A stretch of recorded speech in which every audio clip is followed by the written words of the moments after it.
चलिए आज हम लोग पॉलिटिकल साइंस का फर्स्ट वीडियो बनाने जा रहे हैं यूनाइटेड नेशन ऑर्गेनाइजेशन के बारे में, संयुक्त राष्ट्र संघ के बारे में।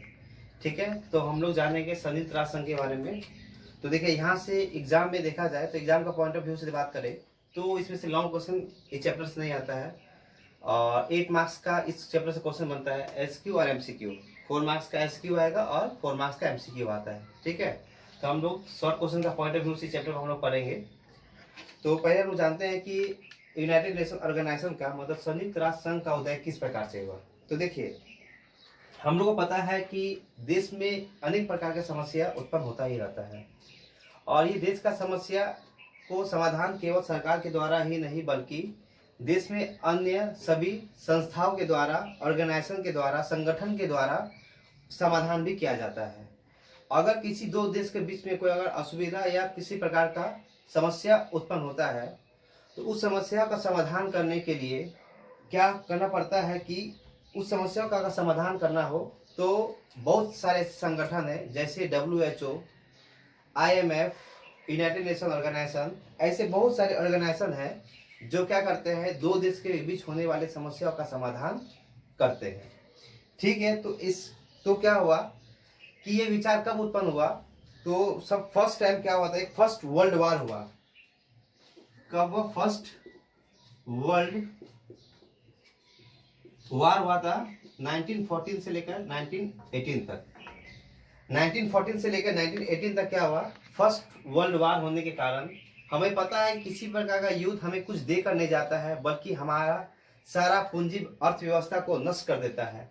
इसी कारण फर्स्ट वर्ल्ड वार होने से हमारे देश का समस्या मतलब देशों का समस्या बहुत ज्यादा उत्पन्न होने लगा। तो एक विचार आया कि हमें क्या करना चाहिए, इस युद्ध को रोकने के लिए एक संस्था का स्थापित करना चाहिए। तो यहाँ से एक संस्था का निर्माण हुआ। उस संस्था का नाम क्या था, league of nation. League of nation मतलब लीग ऑफ नेशन का स्थापना किया गया कब, 1920 ईस्वी में। 1920 ईस्वी में लीग ऑफ नेशन का स्थापना किया गया ये मत को लेकर कि हमें क्या करना होगा, देश में शांति, सुरक्षा, मित्रता स्थापित करना होगा। देश में शांति, सुरक्षा और मित्रता स्थापित करना होगा। मतलब शांति मतलब पीस, सुरक्षा सहयोग, मित्रता फ्रेंडशिप,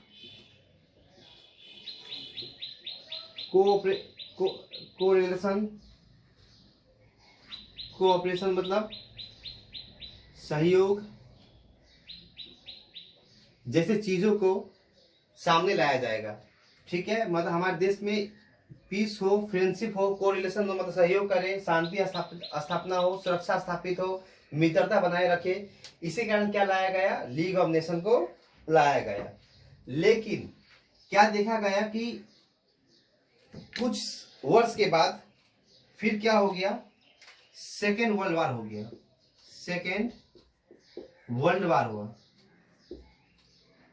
1939 से लेकर 1945 ईस्वी तक सेकेंड वर्ल्ड वार चला।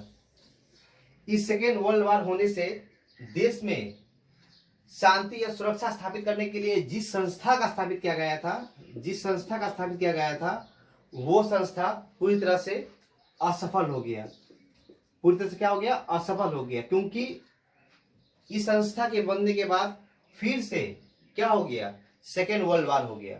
तो देश में जो शांति, सुरक्षा, मित्रता स्थापित करने के लिए जिस संस्था का निर्माण किया गया था, जिस लीग ऑफ नेशन को बनाया गया था, जो ऑर्गेनाइजेशन को बनाया गया था, वो क्या हो गया, अनसक्सेसफुल हो गया। अनसक्सेसफुल हो गया। ठीक है, उसके बाद सेकेंड वर्ल्ड वार होने से देश में असुविधा और ज्यादा उत्पन्न हो गया। तो अब उस टाइम USA मतलब अमेरिका,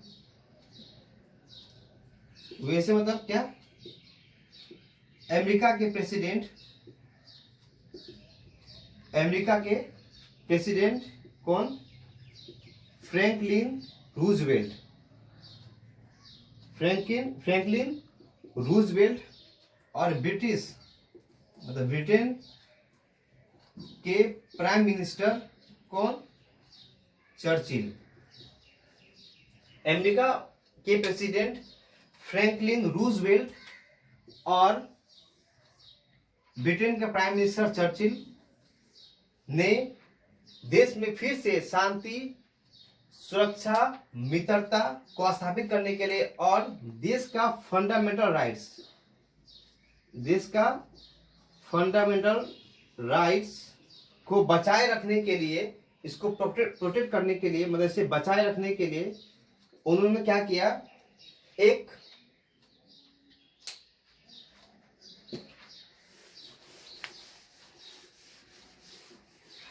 उन्होंने क्या किया,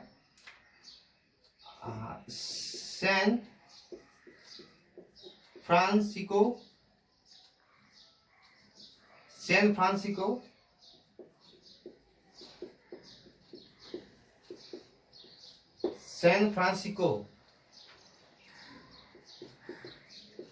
शहर के समीप, मतलब ये सिटी, मतलब सैन फ्रांसिस्को शहर के समीप एक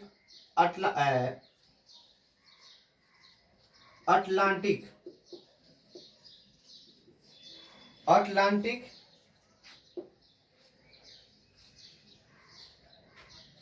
सागर में एक बोट में बैठकर, मतलब अटलांटिक सागर में, सैन फ्रांसिस्को शहर के समीप अटलांटिक सागर में एक बोट में बैठकर अमेरिका के प्रेसिडेंट फ्रैंकलिन रूजवेल्ट और ब्रिटेन के प्राइम मिनिस्टर चर्चिल ने बैठकर क्या किया, एक चार्टर में साइन किया। एक चार्टर में साइन किया और देश में शांति, मित्रता, सुरक्षा को स्थापित करने को बात को लेकर एक चार्टर बनाया गया। उस चार्टर का नाम क्या था, एटलांटिक चार्टर। उसका नाम क्या था, एटलांटिक चार्टर। और ये हस्तांतरित कब हुआ, 1941 में हस्ताक्षर किया गया। 1941 में क्या गया, हस्ताक्षर किया गया। ठीक है, अब देखिए तो क्या हुआ, यहां से एटलांटिक चार्टर का स्थापना हुआ। ये जो चार्टर वर्ड था, ये चार्टर वर्ड का मतलब ये कहां से लिया गया था, तो कॉन्स्टिट्यूशन ऑफ यूएनओ, मतलब यूनाइटेड नेशन ऑर्गेनाइजेशन का कॉन्स्टिट्यूशन का नाम था क्या, चार्टर। ठीक है, यहां से क्या किया गया, एटलांटिक चार्टर का नामकरण किया गया। ठीक है, तो यहां से क्या हुआ, सेकेंड वर्ल्ड वॉर के बाद एटलांटिक चार्टर मतलब यूनाइटेड नेशन ऑर्गेनाइजेशन का स्थापना किया गया। ठीक है,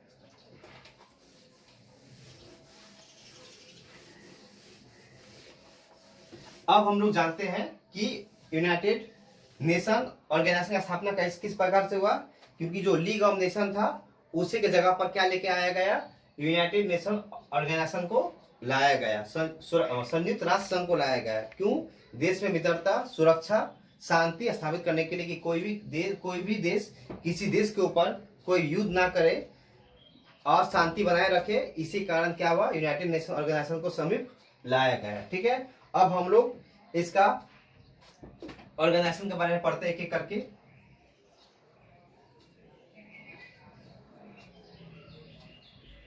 ऑर्गेनाइजेशन के बारे में एक एक करके हम लोग पढ़ते हैं। ठीक है, तो हम लोग क्या पता है कि यूनाइटेड नेशन ऑर्गेनाइजेशन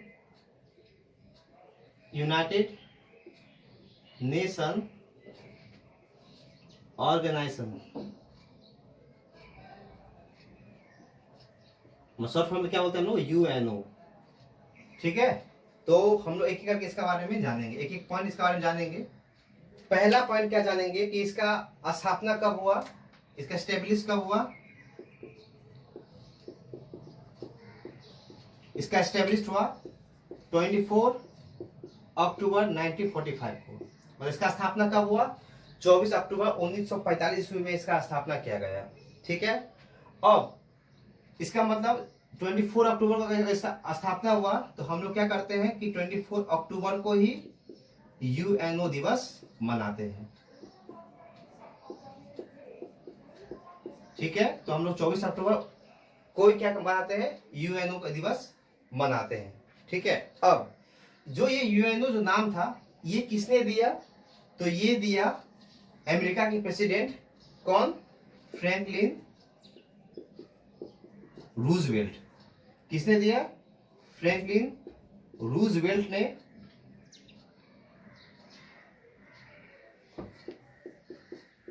नाम रखा था। मतलब फ्रैंकलिन रूजवेल्ट ने ही क्या किया था? नाम रखा था, क्योंकि अटलांटिक सागर में अमेरिका के राष्ट्रपति और ब्रिटेन का प्रधानमंत्री चर्चिल ने क्या किया था? आपस में चार्टर में साइन किया था, और इसलिए फ्रैंकलिन रूजवेल्ट ने ही यूनाइटेड नेशन ऑर्गेनाइजेशन का नामकरण किया था। ठीक है। सबसे पहले इसका जो मेंबर था वो कितना का था? जब इसका स्थापना हुआ था तब इसका मेंबर था 51, मतलब 51 कंट्री इसका मेंबर था, 51 कंट्री इसका मेंबर था। और फाउंडर मेंबर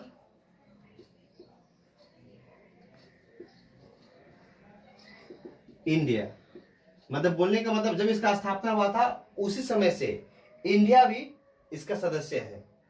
ठीक है। उसके बाद 2020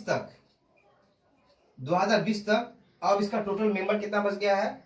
193 कंट्री इसका मेंबर बन चुका है। मतलब अब अभी फिलहाल इसका टोटल कितना मेंबर है? तो 193 कंट्री इसका टोटल मेंबर है। और जो लेटेस्ट में मतलब जो लेटेस्ट में जो ऐड हुआ है, जो लेटेस्ट में जो जुड़ा है इस ऑर्गेनाइजेशन से, उसका नाम कौन है? वो कौन सा देश है? वो है साउथ सूडान। ये ऐसा देश है, ऐसा कंट्री है जो फिलहाल में ही क्या हुआ है? ऑर्गेनाइजेशन से जुड़ा हुआ है। ठीक है। चलिए, अब जब ये ऑर्गेनाइजेशन को बनाया गया था तो उस टाइम का जो फर्स्ट सेक्रेटरी जो था, फर्स्ट सेक्रेटरी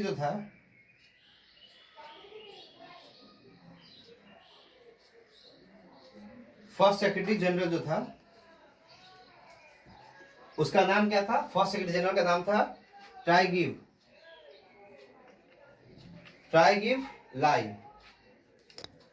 ट्राइगिव लाई इसका फर्स्ट सेक्रेटरी जनरल था, ट्राइगिव लाई। ठीक है। और इसको अपॉइंटेड कब किया गया था? इसको अपॉइंटेड किया गया था 1946 को, मतलब 1945 को इसका स्थापना हुआ था, और 1946 को क्या किया गया था? फर्स्ट सेक्रेटरी जनरल बनाया गया था। किसको? ट्राइगिव लाई को। ठीक है। इसका फर्स्ट सेक्रेटरी जनरल। और अभी जो इसका सेक्रेटरी जनरल है, अभी जो क्या है प्रेजेंट में जो सेक्रेटरी है, सेक्रेटरी जनरल है प्रेजेंट में, तो प्रेजेंट में कौन है इसका सेक्रेटरी जनरल? तो उसका नाम है एंटिनो गुटेरस।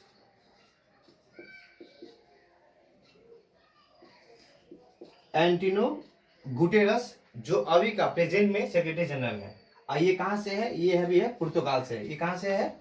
ये पुर्तगाल से है। ये पुर्तगाल से है। यहां समझ में आया? अब देखिए, जो एंटिनो गुटेरस है जो पुर्तगाल से है, वो अभी प्रेजेंट में सेक्रेटरी जनरल किसका? यूएनओ का। ठीक है। अब देखिए, इन लोग का कार्यकाल मतलब टाइम पीरियड कितना होता है इन लोग का? तो इन लोग कार्यकाल होता है 5 साल का। 5 साल तक इन लोग का कार्यकाल बना रहता है। मतलब कोई भी लोग पद में बैठेगा तो उसका समय पीरियड कितना होता है? 5 साल तक। और कोई भी एक व्यक्ति 2 टाइम्स मतलब 2 बार ही एक पद पे बैठ सकता है, मतलब यानी 10 साल तक। यानी 10 साल तक कोई अगर व्यक्ति मतलब कोई अगर सेक्रेटरी अगर बैठना चाहे तो वोटिंग के साथ, तो वो 10 साल तक मतलब एक सीट पे 2 बार ही बैठ सकता है, मतलब 10 साल तक। लेकिन एक्चुअली में से टाइम पीरियड कितना साल तक है? 5 साल का बाद। 5 साल के बाद अगर कोई दूसरा सेक्रेटरी भी चेंज हो सकता है। अगर वो रहा तो वो 2 बार ही रह सकता है, तीसरा बार खुद उसको पद छोड़ना पड़ेगा। ठीक है। तो 2 साल तक ही मतलब 2 बार ही वो इस पद पे बैठ सकता है कोई भी, यानी 10 साल तक। ठीक है। अब इसका जो हेड ऑफिस है, तो यूएनओ का जो हेड ऑफिस है ये कहां पर है? तो हम लोग पता है ये इसका हेड ऑफिस कहां पर हो सकता है? न्यूयॉर्क में, मतलब यूएसए में ही हो सकता है। न्यूयॉर्क मतलब यूएसए में इसका हेड ऑफिस हो सकता है। ठीक है, अब देखिए, अब हम लोग जानेंगे कि इसका जो मीटिंग जब होता है यूएसए में, तो 193 कंट्री जो इसका मेंबर है, उस सभी को वहां पर आना पड़ता है। सभी का रिप्रेजेंटेटिव जो होता है, प्रतिनिधि, वो सभी को वहां पर पहुंचना पड़ता है। तो इंडिया का तरफ से जो इंडियन रिप्रेजेंटेटिव है,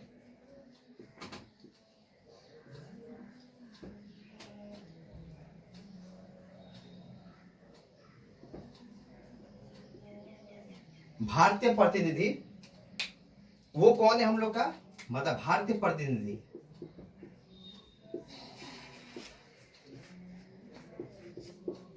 भारतीय प्रतिनिधि कौन है हम लोग का, तो वो है सैयद अकबरुद्दीन।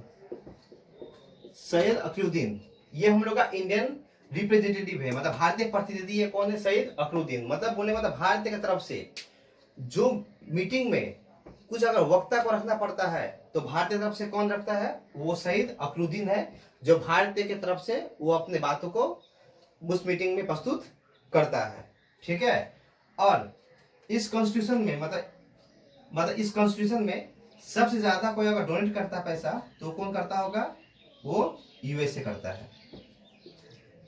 सबसे ज्यादा कोई पैसा अगर डोनेट करता है तो कौन करता है, यूएसए करता है। कितना, तो 22%, टोटल फंड का 22% एकला यूएसए देता है। और इंडिया जो है वो 24 नंबर में है, मतलब 0.73% वो डोनेट करता है। किसमें, यूनाइटेड नेशन ऑर्गेनाइजेशन, मतलब यूएनओ में। मतलब यूएनओ में सबसे ज्यादा पैसा कौन पे करता है, मतलब कौन फंड से ज्यादा हेल्प करता है, तो वो है यूएसए। ठीक है, आज सेकेंड 24 नंबर में कौन आता है, तो इंडिया आता है। वो कितना पे करता है, टोटल फंड का 0.73% ही वो पैसा पे करता है। इसलिए तुम्हारे देश में ये पैसा कहाँ यूज में लाया जाता है, वो देश में शांति, मित्रता, सुरक्षा स्थापित रखने के लिए ही इस पैसा का प्रयोग किया जाता है। ठीक है, इस यूएनओ में 6 ऑफिशियल लैंग्वेज को प्लेसमेंट दिया गया है। 6 ऑफिशियल लैंग्वेज को यहां पर रखा गया है। एक है अरबिक, दूसरा है चाइनीज, तीसरा है इंग्लिश, फ्रांस, रशियन और स्पेनिश। मतलब ये 6 ऐसा लैंग्वेज है जिसको यहाँ पर ऑफिशियल लैंग्वेज का स्थान दिया गया है। इसमें हमारा जो हिंदी है, वो हिंदी यहाँ पर कोई ऑफिशियल लैंग्वेज बोल के नहीं है। ठीक है, यूएनओ में सिर्फ 6 भाषा का ही प्रयोग किया जाता है, Arabic, Chinese, English, French, Russian और स्पेनिश। अगर लेकिन हमारा फर्स्ट इस यूएस मतलब इस यूएनओ में जो फर्स्ट हिंदी स्पीच दिया था, सबसे फर्स्ट टाइम हिंदी स्पीच दिया था, वो देने वाला कौन था, वो देने वाला था अटल बिहारी वाजपेयी। अटल बिहारी वाजपेयी।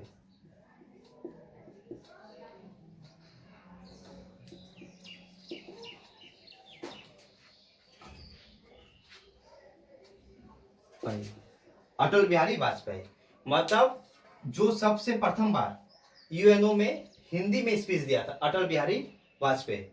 ठीक है, तो समझ में आ गया इसका इंट्रोडक्शन पार्ट कि इसका सेक्रेटरी जनरल फर्स्ट कौन था, इसका स्थापना कब हुआ, कब हम लोग इसका मतलब यूनाइटेड नेशन ऑर्गेनाइजेशन कब मनाते हैं, इसका फर्स्ट सेक्रेटरी जनरल कौन था, प्रेजेंट सेक्रेटरी जनरल कौन है, ये कहाँ साइन किया गया था, कौन सा ईस्वी में साइन किया गया था, इसका स्थापना कब हुआ था। उसके बाद इसमें पहले सबसे पहले फर्स्ट अपॉइंट कब किया गया था, इसका टोटल मेंबर स्टार्टिंग में कितना था, प्रेजेंट में अभी टोटल मेंबर कितना है। ठीक है, इसका हेड क्वार्टर या हेड ऑफिस कहाँ पर है, इसका कौन कौन सा लैंग्वेज ऑफिशियल लैंग्वेज बोला गया है, माना गया है। तो ये सब आप लोग को यहाँ से क्लियर हो चुका होगा। ठीक है, अब हम लोग जानेंगे कि यूएनओ का 6 पार्ट होता है।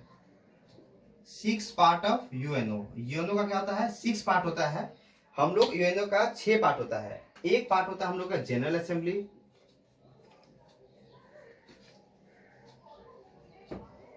General assembly first part. Second part होता है हम लोग का सिक्योरिटी काउंसिल,